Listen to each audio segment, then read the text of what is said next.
Hello guys, welcome back. This is Chiba Kane once again and andito na po tayo sa Marina Bay Sand in Singapore. Naka-check-in tayo. So ayun po guys, andito kami ngayon sa Infinity Pool na ang super ganda talaga, which is located at sa pinakamataas sa 57th floor ng hotel.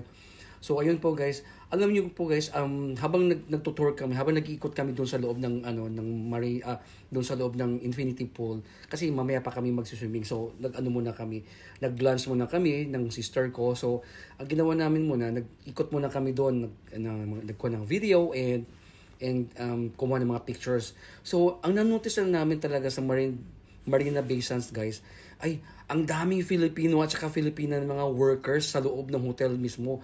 So pag entrance pa lang, pagpasok mo pa lang doon sa lobby, they're speaking English, pero pag nag-ano ka na, ay nagsasalita sila ng Tagalog. So yun, marirealize, oy Filipino, kababayan. Yun ang sinasabi nila, grabe.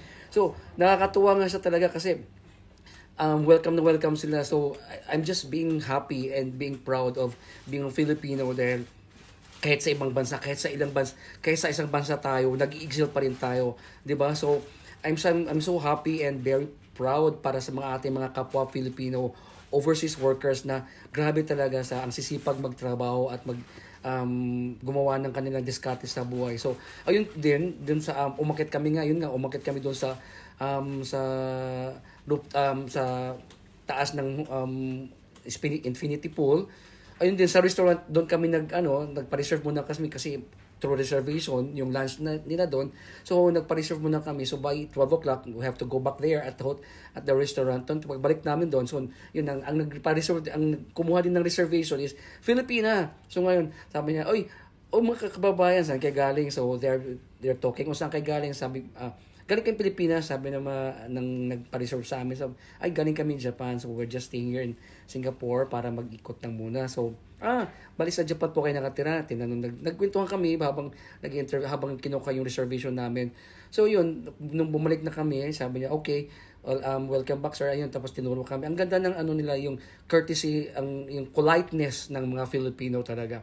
The way na mag-serve as sa kapwa Filipino, not only sa ating kapwa Filipino, but and at the same time to the other countries like alien.